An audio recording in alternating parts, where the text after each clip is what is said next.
Bank of Ghana says it cannot confirm if the first consignment of oil under the Gold for Oil deal was paid for with cash. We have details from the Friday's Public Account Committee sitting. Meanwhile, consumers are calling for a corresponding effect of the Gold for Oil deal at the pump. Now, also, the Concerned Students Association of the University of Ghana is demanding accountability from the management over the collection of entertainment fees despite no SRC Week celebrations in the past 3 years. Very small as they demand the immediate removal of the Vice-Chancellor. Also, Joy News gets results as its first consignment of school furniture totaling 5,000 is expected to be delivered to 85 schools in the Pandai district early next week. This is Joy News Prime with me, Samuel Kojo. In the next 60 minutes, I will be your host. Now at 8:30 at 8 p.m., Beverly Broom will come away with Prime Business.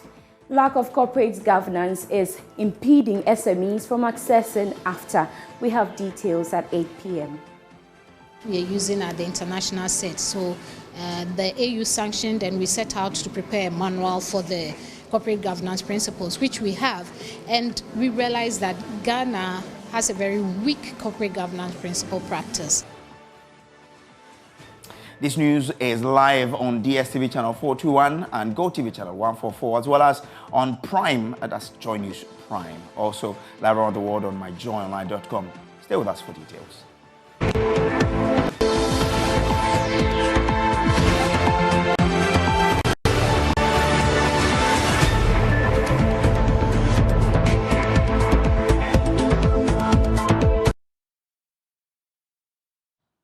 Now, let's give you details of these stories. Now, the Bank of Ghana says it is unable to confirm if that first consignment of oil received under the Gold for Oil deal was paid for in cash and not gold. Some reports in the media claims the first tranche of oil was paid for with cash.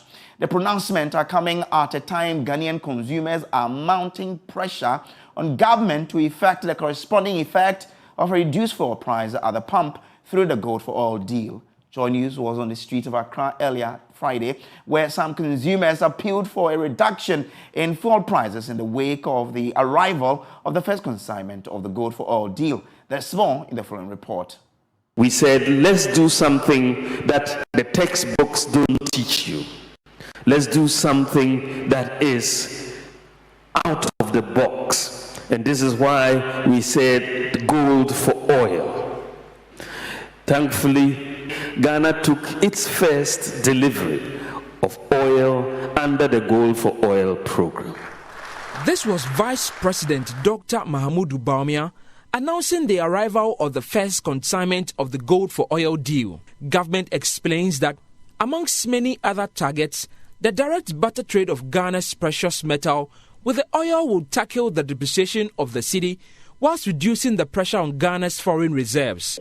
But we are working very fast to implement as quickly as possible. If we could start, implementing this today, we will start because we don't have patience. We are eager. We are working hard to reduce the burden on the people of Ghana.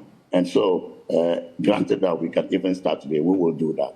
But how much is this policy measure costing the state, and what will be the effect of the deal on the individual consumer who is purchasing the finished product at the pump? Governor of the Central Bank, Dr. Ernest Addison, says the Gold for Oil deal is working very well. Issues concerning that program, helping to take pressure off the Ghanaian cedi, and then at the same time using the government-to-government arrangement to bring prices down at the pump. And so far, it seems to be working well. But that may not exactly be the case on the ground. Petroleum prices have seen a sharp rise. This is having a toll on Ghanaian consumers who argue that although the policy measure have good intentions, it is not yielding proper benefits. It's a good idea if only that the price of gold will also fluctuate to come back to square one. That means what is happening with the dollar. If that won't happen, then it's a good idea. But me being a motorist, for instance, I use my motor for delivery services for my company. I think that if the price increases like that, the price of like it just did recently, it affects the price we also charge, the cost we also charge for delivery as well. So if they can use gold to purchase the fuel and make the price stable for us also, to also continue our business, for the consumers also not to incur more costs on whatever they are buying. Saying he wants to do a deal for gold for oil. It should be something that we should be filling at the pumps, and our pocket should be good. But now you brought the first consignment, and yet still we can't fill it at the pumps. That meaning the deal is not well fit. So they should come again. They should come and explain how they are going about the deal, because this is not something that they promise. They say we'll fill it at the pumps, but I'm at the pump right now buying fuel, and it's nothing to show for it. So, why are there market fluctuations in spite of the gold for oil deal? Dr. Stephen Opata is Director of Financial Markets at the Bank of Ghana. So, but the way it works is that when we buy this gold, boss must sell it to the BDCs and OMCs. They collect the cash, they give the cash back to BOG. BOG will recycle this cash to buy gold. So some people have argued that it's going to be inflationary and so on, and we believe the impact is minimal because it's the same CDs that we are going to be recycling. Answering questions from Ningo Pram MP Sam George at the Public Accounts Committee sitting, Dr. Maxwell Opoku Afare explained that the BOG is more involved in the purchase of gold instead. Which I do not have the full details of that leg of the transaction with me at the moment. What I know is that the gold for oil program has two legs. It has the gold purchase program leg and then the oil leg. The Bank of Ghana is fully involved on the gold purchase side, which then translates into oil. So I may have to go back and check how the oil side was transacted. But what we know is that we have fully paid and bought gold that is enough to support the oil transaction. But speaking on top story on Joy FM, Deputy Minister for Energy, Dr. Amin Adam, has been explaining that the ministry and government by extension is doing the right thing. The gold for oil program runs on two legs from the gold side, okay? And then we also have the oil side. The gold side, the two legs are, number one, the strict barter arrangement, where gold is exchanged or swapped for petroleum products in its equivalent value, which means that there is a unit of measurement. And that unit of measurement can be in dollars, can be in the UAE currency, can be in pounds, but it has to be valued. The oil has to be valued, and an exchange takes place. And that is what we'll call a transaction. So the swap arrangement is such that the Bank of Ghana opens a metal account in a gold refinery chosen by the oil supplier. The oil supplier opens a metal account in the same refinery. And so when the oil supplier delivers the oil to us, to BOST in this case, and a quality certificate is issued, assuring the quality of the product that has come in, then the Bank of Ghana will transfer the gold, the equivalent value of the oil in gold, from its metal account to the metal account of the oil supplier. So how come I speak to you, how come cash then became an issue then? Yes. So as I speak to you, we have a company that has signed a contract with BOST to deliver petroleum products, and we are looking at the next 3 weeks to receive that cargo, under which they take gold directly in exchange for petroleum products. That is the first leg. The second leg is where the oil supplier selects a gold broker, because that oil supplier may not necessarily need gold, okay? And therefore, they will have to select a gold broker. The gold is sold to that gold broker. The money received from the sale of gold is used to is put into an escrow. This escrow will be visible to both the oil supplier, the gold trader, and the Bank of Ghana. 4.8 billion US dollars required every year by the petroleum industry alone. About 400 million US dollars every month. And so because of scarcity of the dollar, they have to price their products using forward rate. Forward rate means that if today's dollar rate is 12 cedis, they will anticipate that by the time they will be paying for the oil they've received from their oil traders, because most of them are given open credit, the dollar rate could be 15 cedis to $1. And so they will use 15 cedis to $1 to price their products. Consumers will buy this at that higher price. Whereas, if we were to use the gold to monetize it and bring in the products, it is just like a transaction. And therefore, the rate, which is locked in for the window, that is used to price the products, will be relatively low.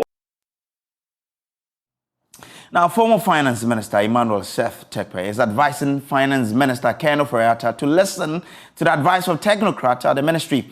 President Akufo-Addo has come under intense pressure to sack Ken Ofori-Atta for non-performance. Speaking in a yet-to-be-aired interview on PM Personality Profile, Seth Tekpe said listening to technical advice from directors at the ministry is one of the pillars to his success during his tenure as Finance Minister.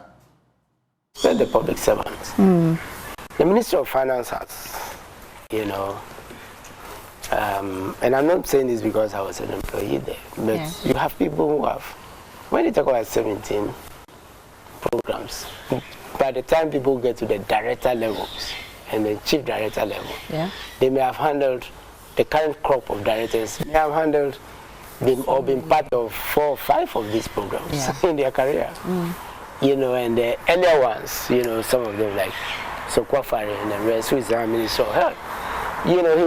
We started at the same time with them, and they're still, so there's a lot of experience, men and others. So listening to them, and the economists in their own rights, the accountants, the controller and others, so they were, so you have that technical, backup, and I think, listening to them, because they have been through thick or thin. As we're getting closer, so we made sure when I was in office that Monday morning directors meetings was taken seriously.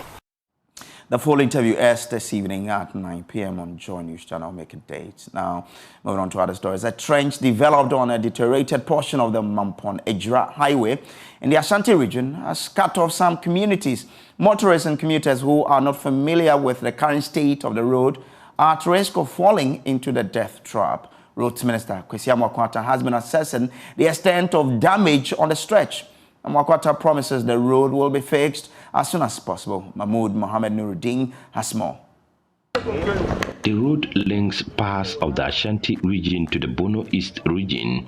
A section of the Kumasi through Mampong to Ejura and then to Yeji Road.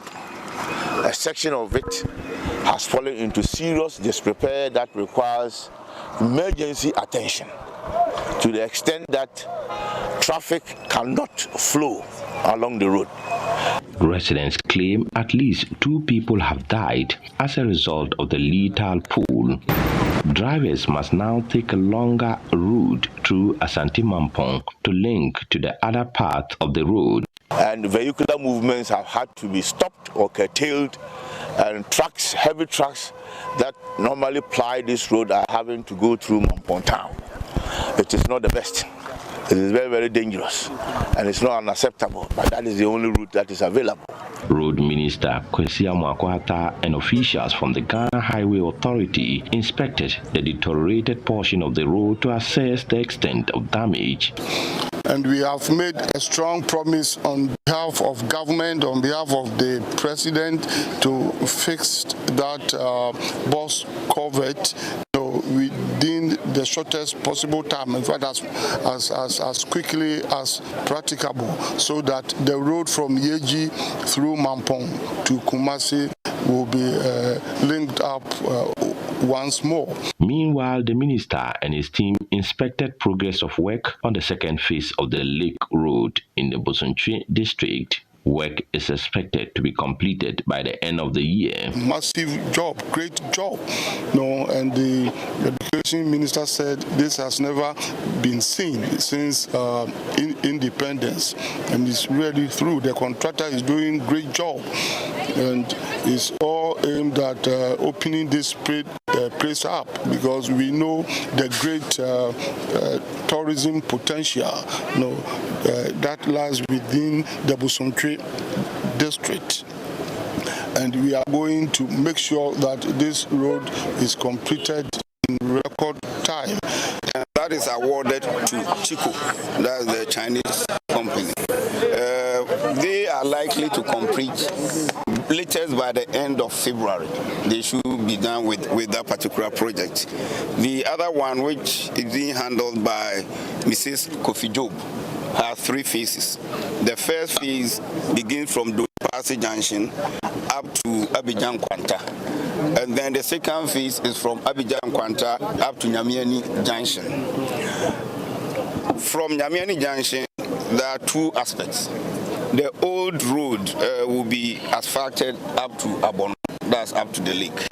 Then the actual third phase will take a detour on the Nyamiani Junction towards Nyamiani, and about ½ kilometer it will go beyond the hills, so that we avoid the high lands that we have there, and that will also go to a community called Obo. That is where it's going to terminate. As the regional minister rightfully said, we've never seen such a massive infrastructure development in our district since independence. So we are grateful to the President of the Republic, Nana Addo Dankwa Akufo-Addo, for keeping faith with the people of Bosomtwe. He came here during the campaign. He told us what he was going to do, and he has delivered. So this is a great day for us. And today we are here, of course, with the DC, Honorable Sumin, who also has been the one standing in for us and making sure the work is being done. So we are grateful to you for the oversight role that you have played. But you see, if you look at the machinery and the equipment and all the things that are going on here, you cannot but say, Kojo, we are grateful. Your company is doing a massive work here, and you show the strength, you have the capacity, you've kept faith with the people of Bosomtwe right from the time that we started, and people were complaining about the dust. And I'm sure that is where Chairman to me, Regional Minister, Education Minister, we are all from Bosomtwe, what is going on. Now today, we can say we are all from Bosomtwe, and Bosomtwe is seeing a massive infrastructural development. The completion of work will open up the area to boost tourism and the local economy. A report by Mohammed Nuruddin. Now, government has announced that it is ready to construct a cargo airport at Komenda and Kisi in the central region in fulfillment of its promise to build an airport for the people of Cape Coast. According to the contractor, the project will also have a center of excellence for plane repair works for the whole of Africa, as well as trained professionals for the aviation industry. The airport was announced by the New Patriotic Party in its 2020 manifesto, which was launched in Cape Coast by the Vice President. The contractor for the project, Leslie Alex Ayer, of the Ayer and the Ayer Consulting Engineers, made the announcement at the Stakeholders Forum in Cape Coast. There's more in this report. The governing MPP announced in its manifesto to construct an airport for the people of Cape Coast. It's been some months of uncertainty, with residents asking whether the promise will be fulfilled.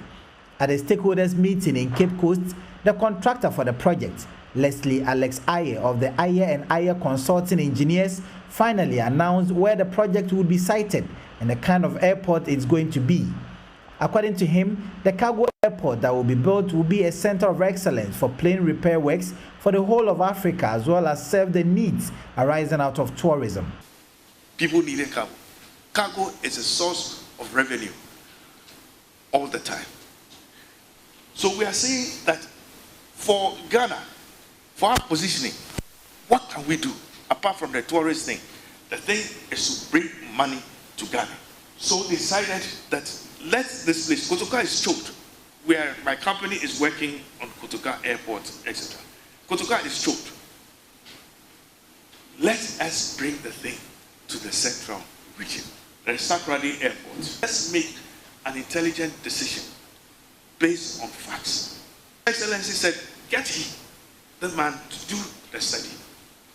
And so we decided to do the study. In the study, we told His Excellency that what you have said is good, that we want to make this place the hub for the world. And the central region will come in the vocabulary and everything of the world. According to him, there were 6 proposed sites, but the consultant settled on a vast area of land located between Komenda and Kisii. Central Regional Minister Justina Marigold-Asan expressed her joy that finally work was going to start on a project many have been asking her many questions about. Relevant ones, so that they can be educated well enough about the airport coming into the central region, so that when they go back, they will also be able to engage their subjects. We are doing this because we want people to accept what is coming here. You know, whenever you are doing a project of that magnitude, there are lots of things that goes on. People's houses will be affected, land will be affected, so many things will be affected. So when they are properly engaged, they would accept the projects and they will take full responsibility of whatever we are going to do. So it's an engagement we've started. It's not going to end here. We're going to do more for everybody in the region to get to know exactly what we are going to do and when the project is going to also commence. She says wherever the project is going to be sited should be welcomed, since Central Region will be the ultimate beneficiary. Whatever it is, wherever the project is going to be sited, we need the good people of the Central Region to rally behind the project to get it done. I was even saying that if we get to Agunaswedu, where I come from, I'll be so happy. So indeed, if the project is coming to the Central Region, we are ready to accept it and to give it our fullest support so that the project can start and we have problem-free projects. Because sometimes some projects when coming in and we start fighting, you realize that if it's a donor who is going to support you, if it's any group of people going to support you, they'll back off. President of the Central Regional House of Chiefs, Odefo Amoakwabuedu, called for the support of everybody to ensure that the project sees a successful completion. Take advantage of what is not in the area, so that we shall be the hub, for example, for cargo. We also know of aircraft maintenance. And then we see manufacturing of small aircraft parts in Morocco. We also have the capacity to also look at that here. So we are very happy that the airport is coming. And then it's not coming as a small airport, but as a big airport to take advantage of our location as center of the world.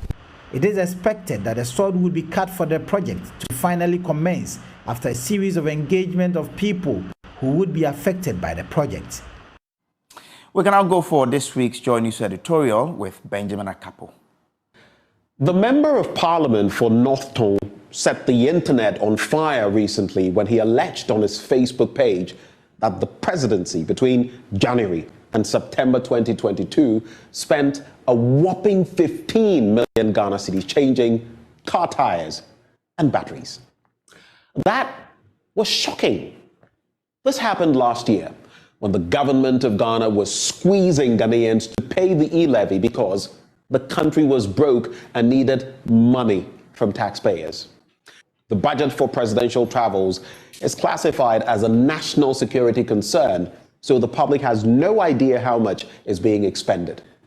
It is rather astonishing that a simple Google search of how much the United States spends on presidential travels is available not just to the American people, but to the whole world.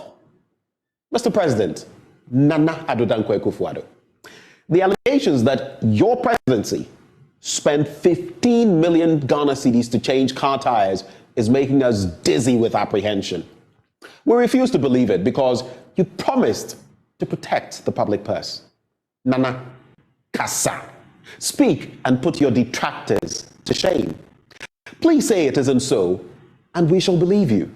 State coffers are not spoiled for the party that wins an election, but resources for the country's social and economic development.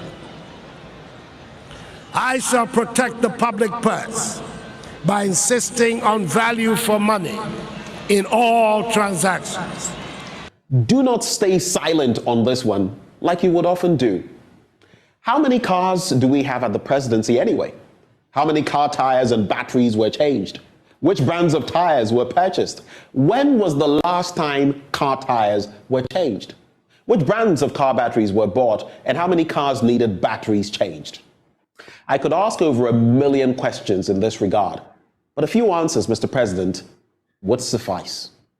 We are concerned because 15 million Ghana cedis can solve school furniture problems in many parts of the country. It can do a lot for the people of Ghana. Nana, Okujato also alleges your presidency spent another 16 million Ghana cedis on a regional tour to find out how we, the people, are doing in the regions. Is this also true? 16 million Ghana cedis just to find out how your people are faring? Wow. We cannot believe your presidency will spend that much, Nana, to visit us and leave us with many unresolved problems. So please say it isn't so, and we promise to believe you. We also cannot believe that a cabinet retreat would cost some 4.8 million Ghana cedis. Please set the record straight. Nana, we would have debunked what Samuel Okudzeto-Ablakwa said if we were privileged to have had the same documents and information that he has.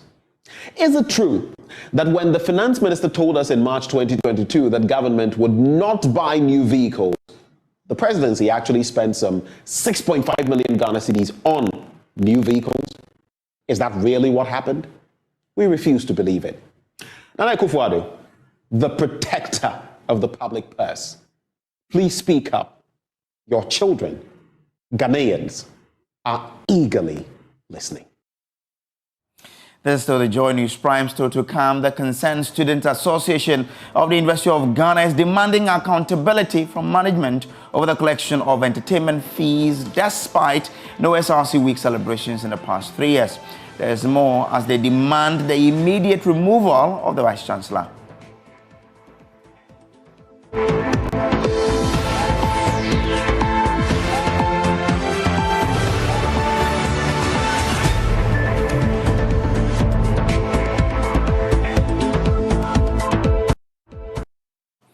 Now, welcome back from the break. Now, a group calling itself the Concerned Student Association of the University of Ghana is demanding an immediate removal of the Vice Chancellor, Professor Nana Aba Appiah-Amfo, from office over what they described as her lack of leadership in resolving students' matters.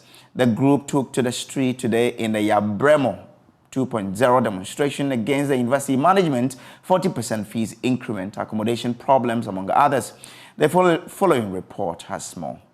These concerned students have decided to abandon lectures and march the streets of Accra in what they call Yabremo 2.0 demonstration. Amidst chanting and drumming, they filed from Obrasport through the principal streets of Accra to the Independence Square. Some inscriptions on their placards read, "VC must go, build more hostels," among others. Presenting their petition, the students demanded accountability from management on the entertainment fees it has received from government when there hasn't been SRC Week celebration for the past 3 years. The last all week that happened on campus was in March 2020 in Legon Hall. Since then, students have continued to pay hall dues without hesitation, even though they have not had a feel of what a hall week is in a very long time. We want to ask university management the whereabouts of these dues, as hall weeks have been halted for close to 3 years. It is also alleged the Vice Chancellor, it is also 1,000 cedis every month as allowance for entertainment, and we need clarity to this information. The students also want the Vice Chancellor to be removed over what they described as her inability to address the concerns of students. We call for the immediate removal of the Vice Chancellor. If she continues to find justification in the decision of removing the Hall Master and Senior Tutor of Commonwealth as a result of the negligence of her duty of ensuring peace and security on campus, and also upon refusal to accept blame for the said clash. Last year, residents of traditional halls paid a sum of 854 Ghana cedis for a year as accommodation fees, but this year, university management has increased the prices by more than 75%, and as a result, students have to pay 1,500 cedis yearly for traditional halls. Concerning the UDA hostels, the updated prices stand at 3,842 a year minus JCL dues and then fuel levy, with last year's price standing at 2,980 per year, representing approximately a 30% increment.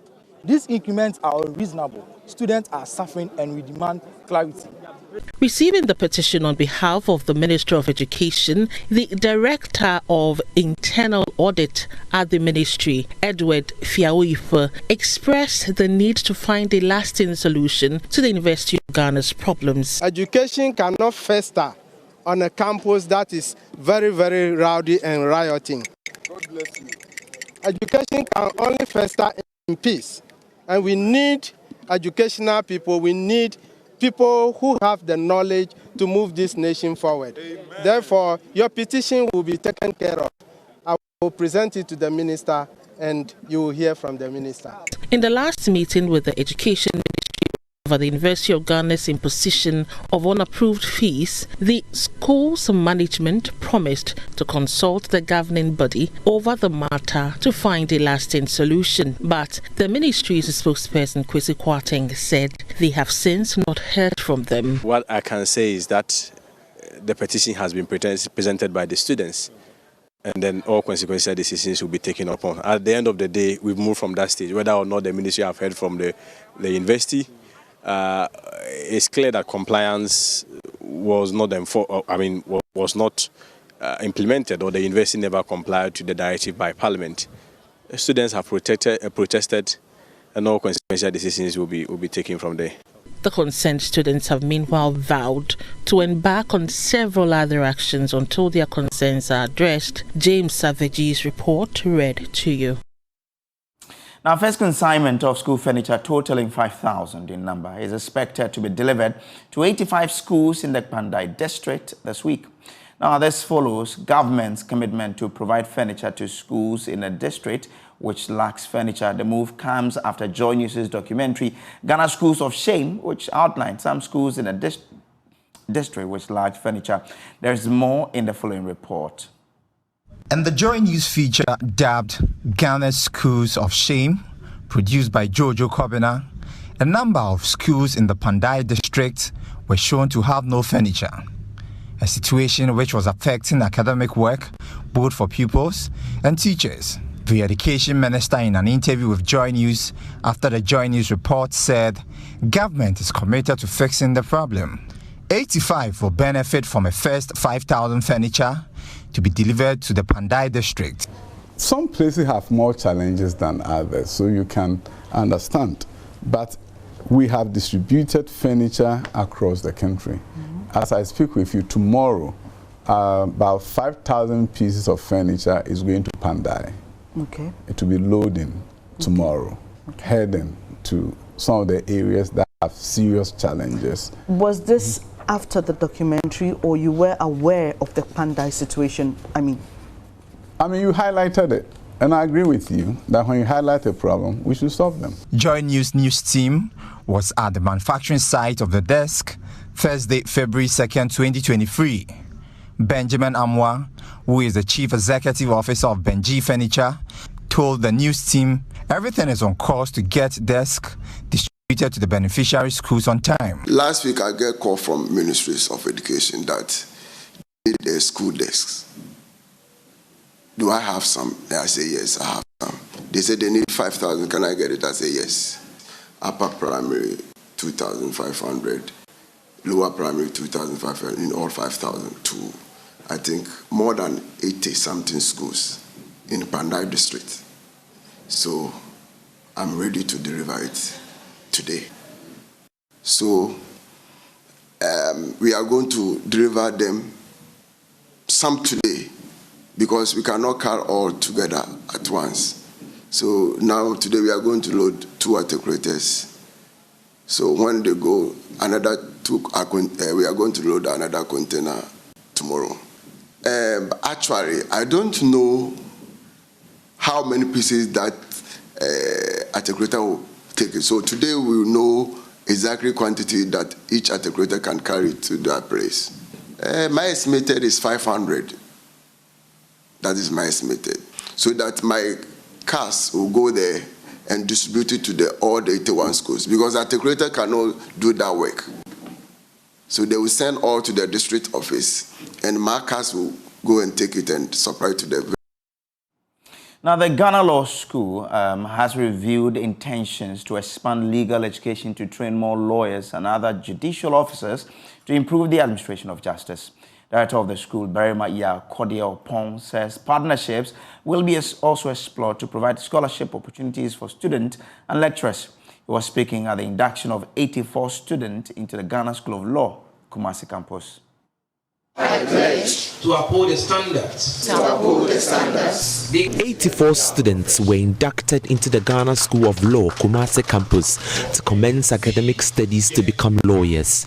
The ceremony saw justices of the Supreme Court, the Kumasi High Court, representatives of the Ghana Bar Association, as well as students of the Ghana School of Law in attendance. Chief Justice Eni Yeboah admonished inductees to uphold the ethics and dignity of the legal profession in high esteem. Legal education has not been easy anywhere in the world, especially in the Western world. If you look at the profession, just like any other formal profession, you have to go through a rigorous training.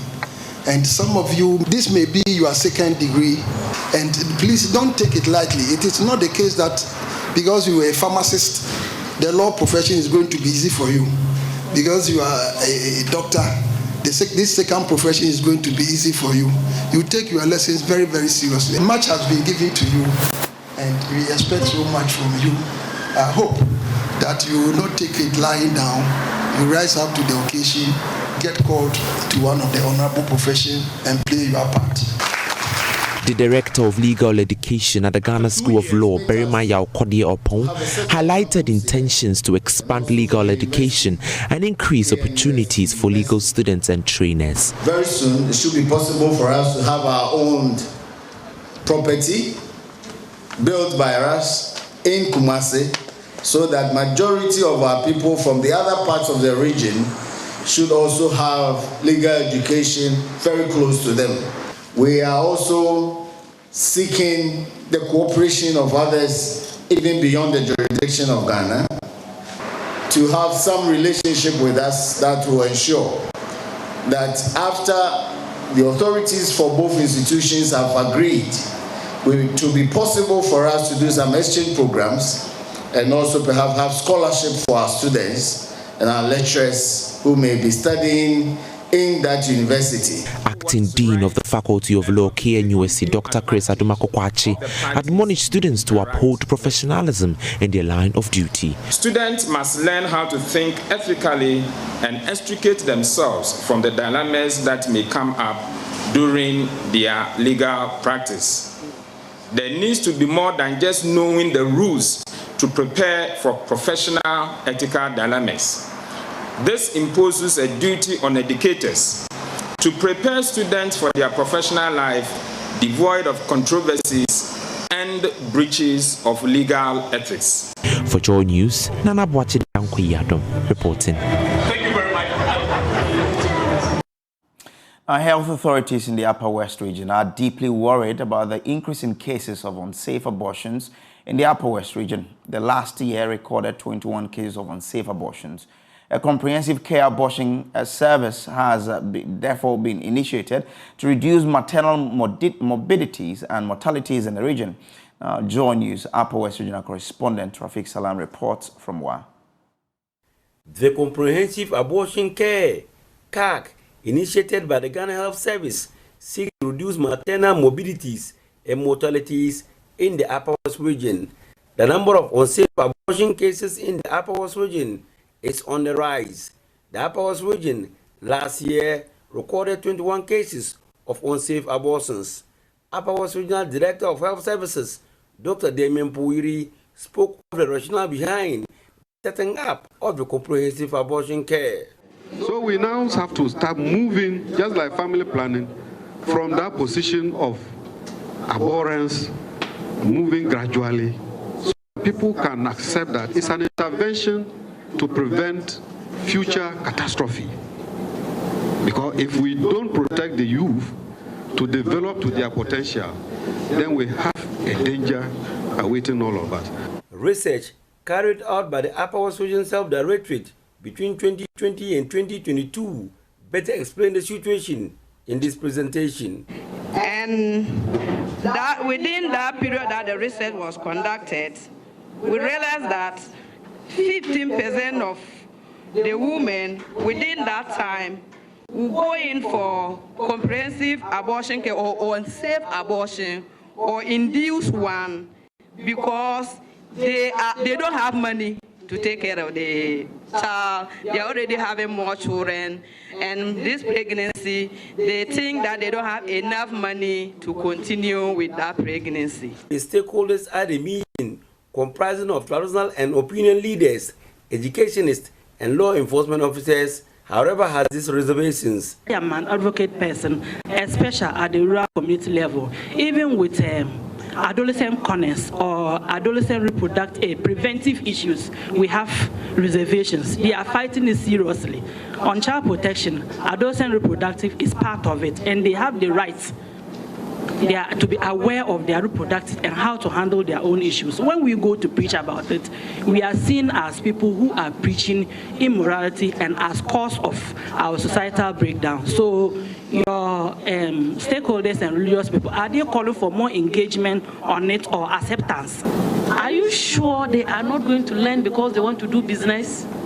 Because most of our girls, if they know that these things are now legal, even though we don't want to see pregnant girls in our schools, are you sure that these people who are willing to learn are not going to use it for business? Upper West Region's focal person for comprehensive abortion care, Hajiya Rihanna bin Sali, threw further light on the program. When they are pregnant and then they want help, they want assistance because they want to go back to school, or because they haven't planned for this pregnancy, or because this person has been raped, or this person has been defiled, or the child is not normal, abnormal fetus, you don't need to go to do anything than seeking medical attention. Reporting for Joy News, Rafik Salam. Wow. Yes, we're watching Joy News Prime. We'll take a break and bring you showbiz. Stay with us. Okay, all right, so thank you so much for your company. We are grateful. Thanks for being with us throughout the week. It's a weekend. Please enjoy your weekend, but remember to stay with us here on Joy News. There's more news on myjoyonline.com. Beverly Broom is up next with Prime Business. Good evening.